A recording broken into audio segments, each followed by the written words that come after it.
주시겠습니다.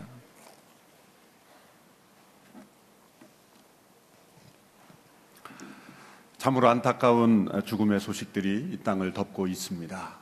여객선 참사로 인하여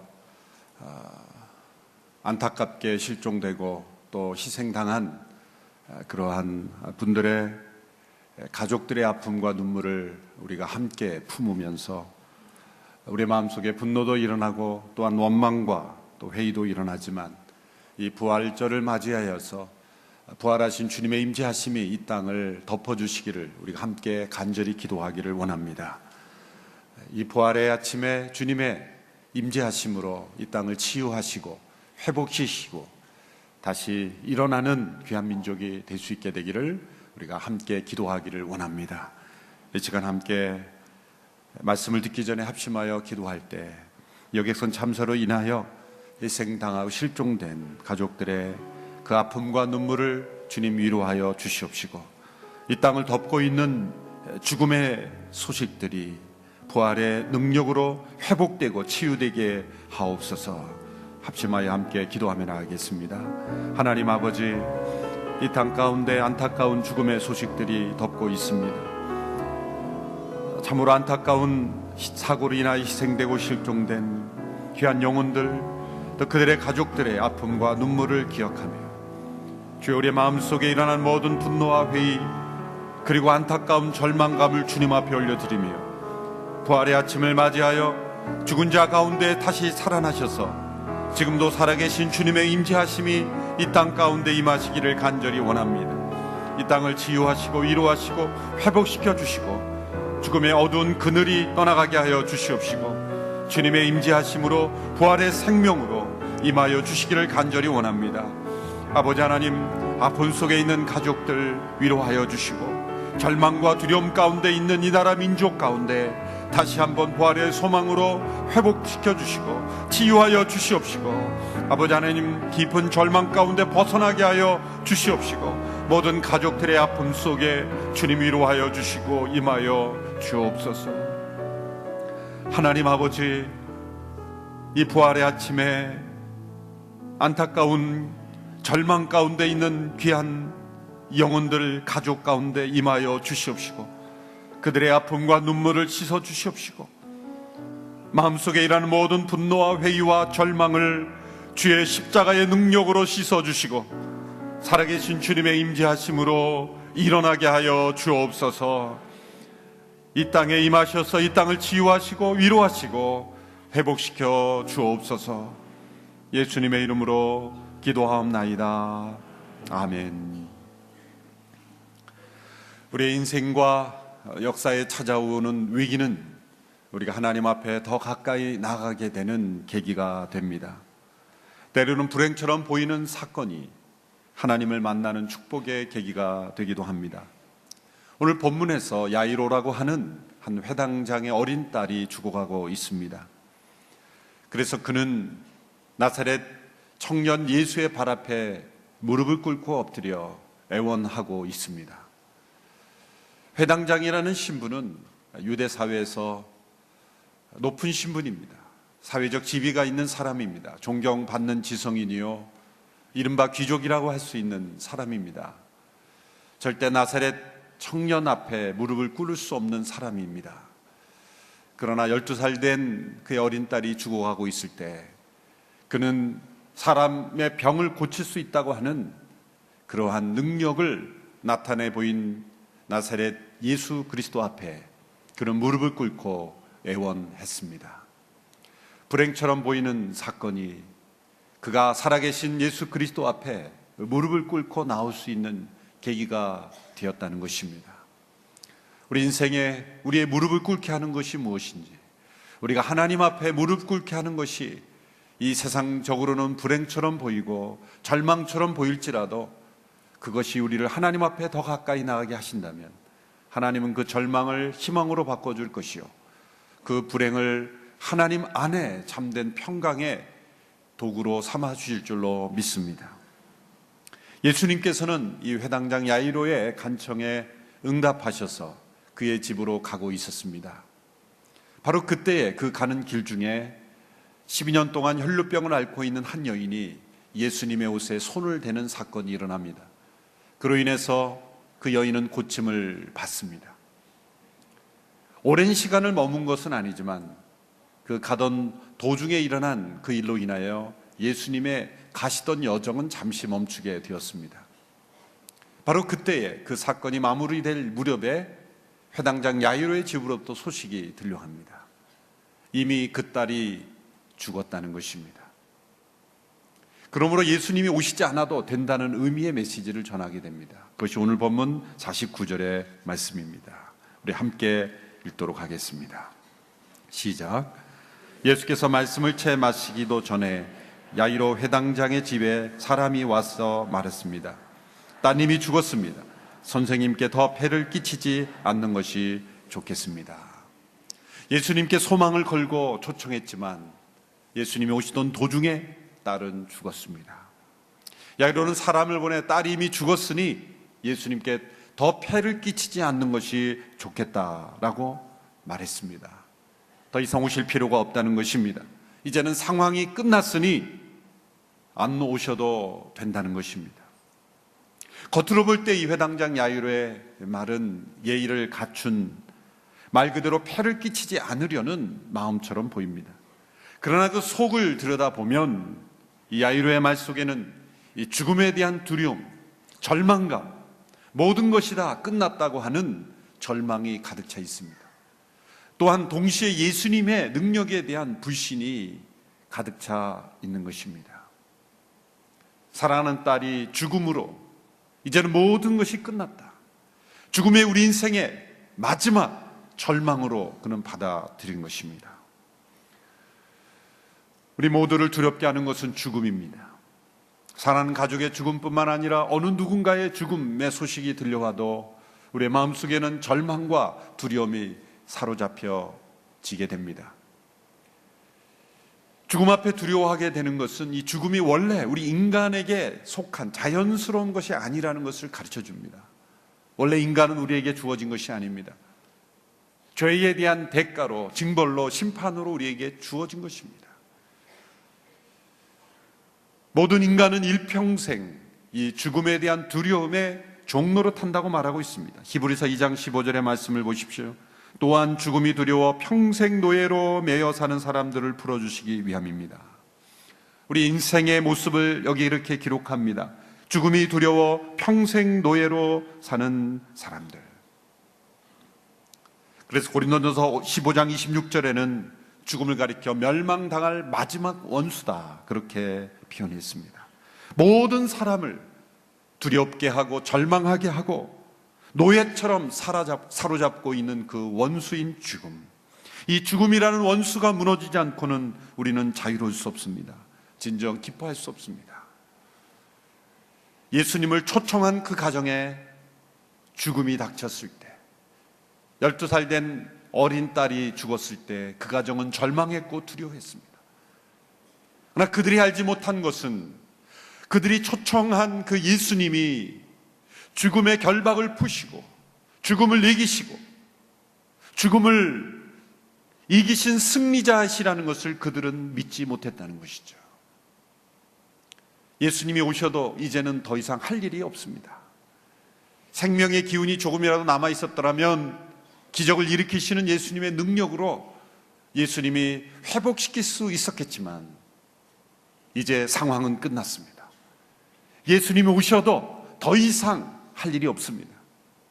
죽음 앞에서는 예수님도 아무런 할 일을 할 수 없다는 것을 그들은 생각하고 있었기 때문입니다. 예수님의 능력을 불신하는 것이요, 예수님이 어떠한 분인지를 알지 못한다는 것입니다. 매튜 헨리 목사님은 이렇게 설명을 했습니다. 죽은 이후의 의사를 부르는 것은 어리석은 일이지만 죽음 앞에, 죽음 이후에 그리스도를 부르는 것은 결코 어리석은 일이 아닙니다. 돌아가신 분의 시신을 놓고 예수님 살려달라고 기도하라는 뜻이 아닙니다. 물론 그런 기도가 불가능한 것은 아닙니다. 그러나 과연 그런 기도가 하나님이 원하시는 뜻인지를 우리는 분별하고 기도해야 되는 것이죠. 죽음이라는 문제를 가지고 예수님 앞에 나아가 이 죽음을 어떻게 처리하셨는지를 받아들여야 한다는 것입니다.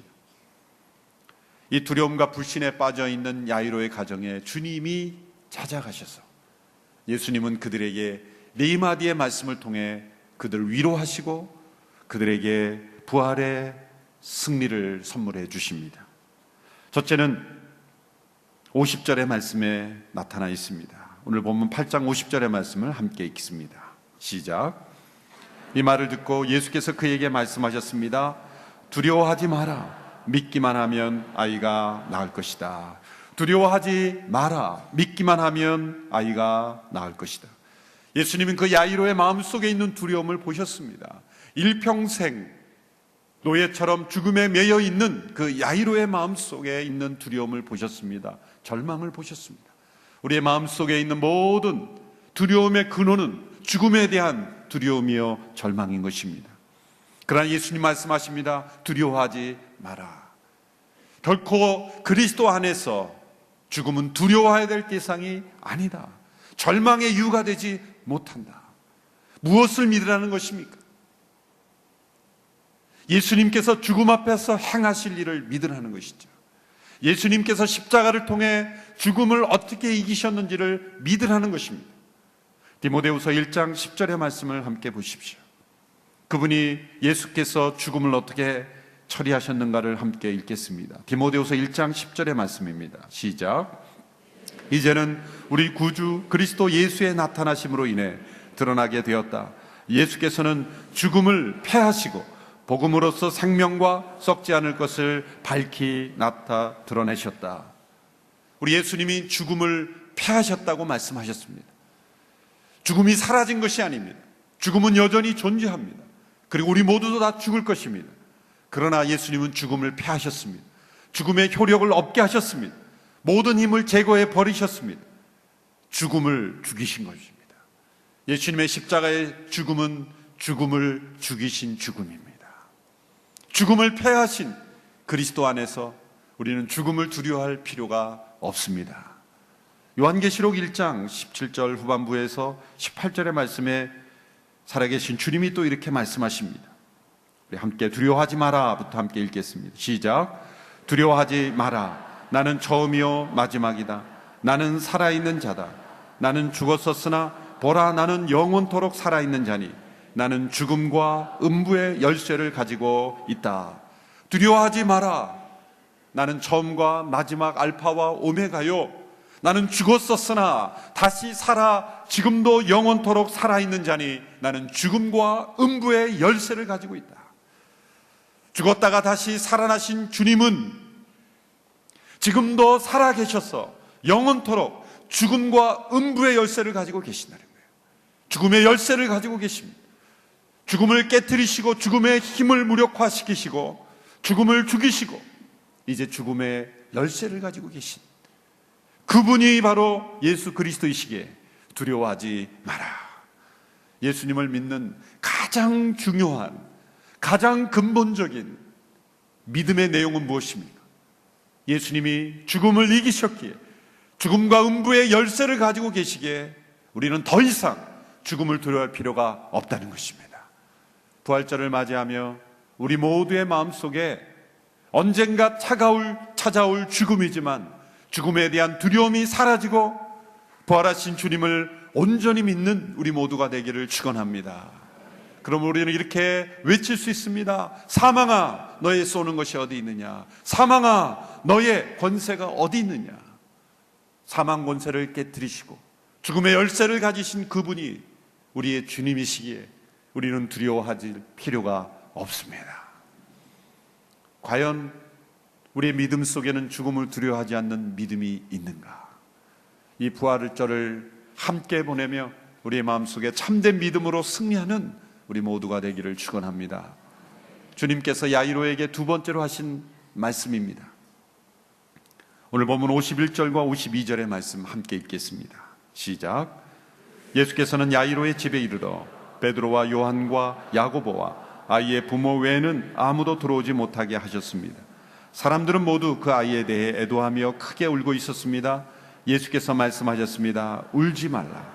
이 아이는 죽은 것이 아니라 자고 있다. 두 번째 주신 말씀은 울지 말라. 이 아이는 죽은 것이 아니라 자고 있다. 이 아이의 죽음으로 인해 모두가 다 슬피 울고 있는 그때에 예수님은 울지 말라, 이 아이는 죽은 것이 아니라 자고 있다고 말씀하셨습니다. 예수님이 지금 비현실적인 말씀을 하시는 것이 아닙니다. 이 아이의 호흡이 끊어졌다는 것을 모르고 하신 말씀이 아닙니다. 모든 것을 다 하셨습니다. 죽음의 실제를 알고 계셨습니다.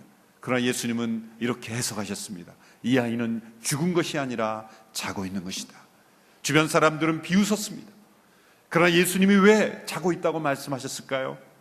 이것은 십자가와 부활을 통해 예수 그리스도 안에 있는 죽음의 그 내용이 바뀌었다는 것을 우리에게 설명해 주는 것입니다.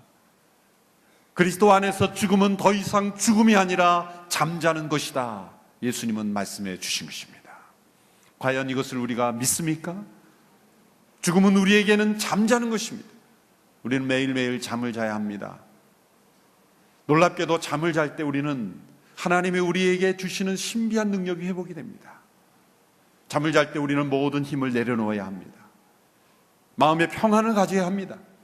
불안과 초조와 스트레스, 염려를 가지고는 절대 잠들 수 없습니다. 우리의 생각의 실오라리 하나도 내려놓아야 우리는 잠에 들어갈 수 있는 거예요. 잠을 잔다는 것은 믿음이 있다는 겁니다. 내일에 대한 믿음, 내일에 대한 소망, 내일에 대한 신뢰가 있어야 우리는 잠을 잘 수 있는 거예요. 그래서 하나님께서 사랑하시는 자에게는 잠을 주신다 그랬어요. 하나님이 더욱더 사랑하시는 사람은 집에서만 잠을 자시는 게 아니라 교회 와서도 깊이 잠을 잤어요. 하나님 얼마나 평강을 주시면, 집에서 잠이 부족해서 교회 와서도 깊이 주무시는가. 깊은 평강. 그러므로 자유롭게 주무시기 바랍니다. 하나님이 사랑하신 자에게 잠을 주신다. 자고 나면 몸이 회복이 돼요. 신비한 회복이에요. 아무리 좋은 음식, 아무리 좋은 약, 아무리 좋은 무엇인가를 해도 잠만큼 보약이 없죠. 하나님이 주시는 선물이에요. 사랑하신 자에게 잠을 주신다. 그런데 죽음이 잠이라면 여러분, 죽음을 두려워할 필요가 있을까요? 물론 일을 좋아하는 사람은 일하는 순간이 좋겠지만 인생을 살다 보면 제일 좋은 시간이 잠자리에 드는 시간 아닐까요? 그렇다면 우리는 죽음을 두려워할 일이 아니라 우리는 죽음 앞에 평안한 마음으로 받아들일 수 있지 하지 않을까요? 4살 난 어느 아이가 불치병에 걸려 죽어가고 있었습니다. 어느 날 자신이 곧 죽는다는 것을 깨닫게 되고 엄마에게 질문합니다. 엄마, 난 이제 죽는 거야. 죽는다는 게 뭐야? 상처받는 거야? 그 엄마는 그 아이의 질문에 대답할 수 없어서 안타까워했습니다. 눈물을 흘리며 하나님 앞에 기도한 중에 하나님이 이 말씀을 주시며 그에겐 이런 아이디어가 떠올랐습니다. 얘야, 너가 하루 종일 학교 갔다 밖에서 놀다가 들어왔을 때 너가 침대에 눕지 못하고 소파에 그냥 쓰러져 잘 때가 많지 않았니? 근데 너가 자고 일어나면은 너가 누웠던 곳에 있지 않고 침대에 깨끗한 옷을 입고 있지 않았니? 아빠가 너를 안아서, 엄마가 너를 씻겼어. 더러운 옷을 벗기고 깨끗한 침대에 깨끗한 옷을 입고 너를 눕히기 때문이야. 너는 무슨 일이 일어나는지 알지 못하지만 바로 엄마 아빠가 너를 위해 너의 몸을 옮겨주었기 때문이야. 죽음이란 바로 그런 것이란다. 너는 이곳에서 잠들지만 우리 하나님 아버지께서 너를 안아서 너를 하늘나라의 침대에 눕혀주실 거야. 그래, 그 아이는 그 엄마의 말을 믿고 일주일 후에 하늘에 있는 아버지께서 마련하신 침대에 눕혀졌습니다. 어느 가정에 어느 어머니가 마지막 돌아가시기 직전에 가족들과 다 인사하고 있었습니다. 어머니는 모든 가족들에게 굿바이라고 인사를 했어요. 물론 외국에서 일어난 일이기 때문이죠. 굿바이, 굿나잇이라고 인사를 했어요. 굿나잇, 굿나잇. 모든 가족들에게 다 굿나잇이라고 인사를 하는데 한 아들에게만 굿바이라고 인사를 하는 거예요. 그 아들이 이상해서 질문했습니다. 어머니, 왜 모든 가족들에게는 다 굿나잇이라고 인사를 하면서 왜 저에게만 굿바이라고 인사합니까? 얘야, 다른 모든 가족들은 이제 그리스도 안에서 다시 만날 소망이 있기 때문에 이별이 아니라 이제 잠잘 때 쓰는 인사를 썼지만 너는 다시 못 만날 것 같아서 내가 굿바이라고 했단다. 이 아들은 충격을 받고, 어머니, 저도 예수 믿겠습니다. 저에게도 굿나잇이라고 인사해 주십시오. 그래, 굿나잇. 그리고 세상을 떠나셨다는 거예요. 죽음은 굿바이가 아니라 굿나잇입니다. 우리 모두가 죽음을 맞이할 때 굿나잇이라고 사랑하는 사람들에게 인사할 수 있는 우리 모두가 되기를 축원합니다. 셋째로, 예수님께서 죽음으로 두려워하고 있는 야이로의 가정에 주신 말씀은 바로 그 딸의 손을 잡고 일어나라고 명령하신 거예요. 누가복음 8장 54절의 말씀입니다. 같이 읽겠습니다. 시작. 그러나 예수께서 그 아이의 손을 잡고 말씀하셨습니다. 아이야, 일어나라. 아이야, 일어나라. 예수님께서 복음서에서 죽은 자를 살리신 기적이 3번 나타납니다. 첫 번째는 나사로의 죽음 앞에서 나사로야, 일어나거라. 그리고 누가복음 7장에 나인성 과부의 외아들이 죽었을 때 장례를 치르러 가던 중에 예수님께서 그 관에 멈추시고 이렇게 말씀하셨습니다. 청년아, 일어나거라. 그리고 오늘 본문에 야이로의 딸, 12살 딸을, 방금 죽은 그 딸에 대해서 명령하셨습니다. 아이야, 일어나라. 이 3번의 공통점은 무엇입니까? 모두가 다 명령하셨다는 거예요. 죽은 자를 향하여 명령하셨다는 거예요. 죽은 지 4일이 지난 나사로에 대해서도 명령하시고, 이제 장례 행렬 가운데 있는 관을 향해서도 명령하시고, 그리고 조금 전 죽은 이 어린아이에게도 명령하신 거예요. 우리 예수님은 죽은 자에게도 명령하실 수 있는 능력이 있으신 분이십니다. 예수님 부활하신 이후에만 이 능력이 생기신 것이 아니라 이미 십자가를 지시기 전부터 이 능력을 가지시고 십자가에 죽으신 거예요. 죽은 자를 살리시는 그분이 자신을 보호하지 않는 이유가 무엇입니까? 그분의 죽음을 통해 우리 모두에게 부활의 생명을 선물해 주시기 위해서입니다. 아이야, 일어나라. 이 명령을 우리가 그리스도 안에 잠자는 자가 되었을 때 우리 모두 한 사람 한 사람에게 주님은 명령하실 것입니다. 아이야, 일어나라. 누구야, 나오너라. 누구야, 깨어라. 잠잔다는 것은 자다가 깰 때가 있다는 거예요. 이제 일어나라는 명령에 우리 모두가 죽은 자 가운데서 다시 일어나게 될 줄로 믿습니다. 마지막 4번째 예수님의 말씀은 위트 있는 말씀이요, 아주 우리에게 중요한 말씀입니다. 그것은 그 아이에게 먹을 것을 주라는 말씀입니다. 오늘 본문 55절의 말씀입니다. 우리 같이 함께 읽습니다. 시작. 그때 아이의 영이 돌아와 아이가 곧 일어났습니다. 그러자 예수께서 아이에게 먹을 것을 갖다 주라고 말씀하셨습니다. 다시 살아난 이 아이에게 먹을 것을 가져다 주라는 것은 다시 현실 속으로 데리고 들어오는 것입니다. 다시 소생케 되는 놀라운 기적이 있었지만 그것은 어떤 허황된 상상 속의 일이 아니라 현실 속에 일어난 일이요, 그 아이는 먹을 것을 먹어야 살 수 있는 현실이라는 겁니다. 다시 살아났으면 먹지 않고도 살 수 있는 몸으로 만들어주셨으면 얼마나 좋았을까요? 죽은 자 가운데 다시 살아나는 그런 능력을 보여줬으면 우리 모두가 먹지 않고 살 수 있는 인생을 만들어주시면 얼마나 좋을까요? 그러나 먹어야 살 수 있는 존재, 그것이 우리의 현실입니다. 부활의 소망을 믿는 것은 우리 현실을 떠나는 게 아닙니다.